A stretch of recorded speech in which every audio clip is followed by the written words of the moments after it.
आप हमारे वित्तीय आयोग का पैसा रोक लिए। लगभग बिहार सरकार के डेवलपमेंट का पैसा 60-70% भारत सरकार नहीं दे पा रही। हमारी संघीय व्यवस्था पर हमला है। हम जिस गति से बढ़ रहे थे, एक तरफ तो हमारे शराब को लेकर के जो हमारा इकोनॉमी है काफ़ी बैक है। हमारे पास मात्र बिजली और रजिस्ट्री 10 गुना ज़्यादा है, और बिजली का हमने यूनिट बढ़ा दिया तो उससे वसूली। तो इकोनॉमी को सस्टेन करने के लिए, तनख्वाह देने के लिए हम आम आदमी पर बोझ डाल रहे हैं, क्योंकि भारत सरकार का शेयर हमारे पास नहीं है, बहुत मदद नहीं है। भारत सरकार विशेष राज की बात तो छोड़ दीजिए, विशेष पैकेज की बात भी नहीं कर रही है। विशेष पैकेज में अलग अलग आप बनाइए, सीमांचल का जोन बनाइए कि कटिहार प्राधिकरण, बनमनखी के मिल जो खत्म हो गए उस प्राधिकरण का क्या करेगा। आप फिर बनाइए कटिहार जूट मिल का क्या होगा, फूड प्रोसेसिंग का क्या होगा। मिथिला का बनाइए मधुबनी के तीनों चीनी मिल, मधेपुर का। तो आप अलग अलग जोन में आप विशेष पैकेज की भी बात, हमें विशेष स्टेटस की जरूरत है। कोसी सीमांचल को विशेष स्टेटस की जरूरत है। आप नहीं दीजिएगा तो पेपर मिल से लेके, दाल चीनी मिल से लेके, जूट मिल से लेकर हमारे यहाँ तो सारा उद्योग ही बंद हो गया। अच्छा, आर्सेनिक और आयरन पानी पर हम कोई बात नहीं कर पा रहे।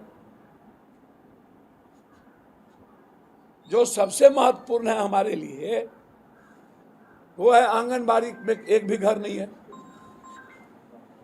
एक भी घर किसी भी कीमत पर। दूसरी तरफ आप किसी भी पंचायत में आप जाइए, डॉक्टर और नर्स नहीं मिलेगा, एक एम्बुलेंस नहीं मिलेगा, ब्लॉक स्तर पर एम्बुलेंस नहीं मिलेगा। तो जो सुविधा चाहिए उसके लिए विशेष स्टेटस चाहिए। बाढ़ से मुक्ति के लिए कम से कम हमको इनको देना पड़ेगा 14,000 करोड़ रुपया। मेरा जो सबसे बेसिक डिमांड इस इलाके में शुरू से रहा वो रहा हाई डैम। हाई डैम बनाने के लिए भारत सरकार अभी तक नेपाल से वार्ता करके क्यों नहीं कर रही। तो हाई डैम बनाने के लिए हमारी लड़ाई मोमेंट हम शुरू करें।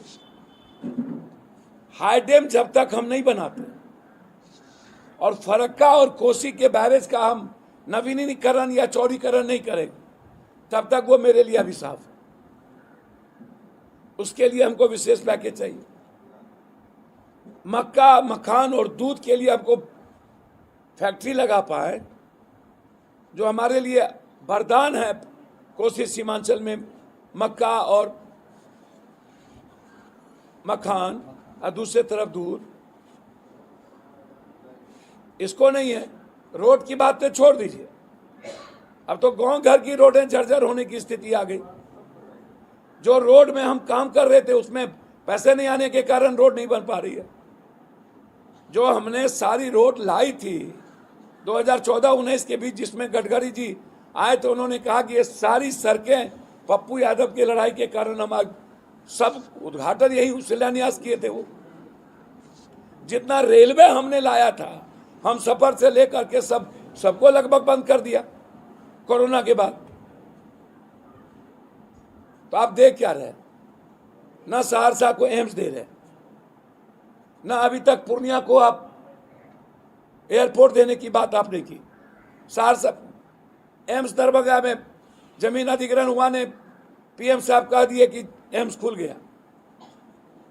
अभी तक पूर्णिया में एयरपोर्ट चालू हुआ नहीं, अमित भाई ने कह दिया कि एयरपोर्ट चालू हो गया। तो हम तो पूर्णिया को राजधानी बनाने का डिमांड पहले से है। पूर्णिया को हाईकोर्ट बेंच बनाने का मेरी लड़ाई पहले से है। सहरसा में एम्स की लड़ाई मेरे पहले से है।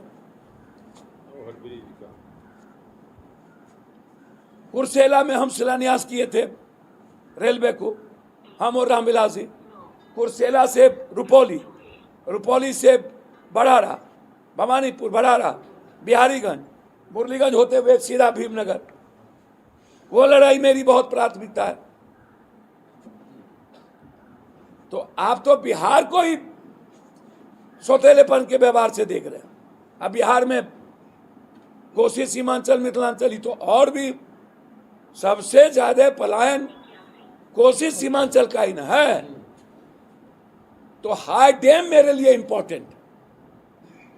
हमको आप बाढ़ से मुक्ति कर दीजिए, हम दुनिया को चावल देंगे, हम दुनिया को अनाज देंगे, हम दुनिया को मखान दे रहे हैं, मक्का दे रहे हैं।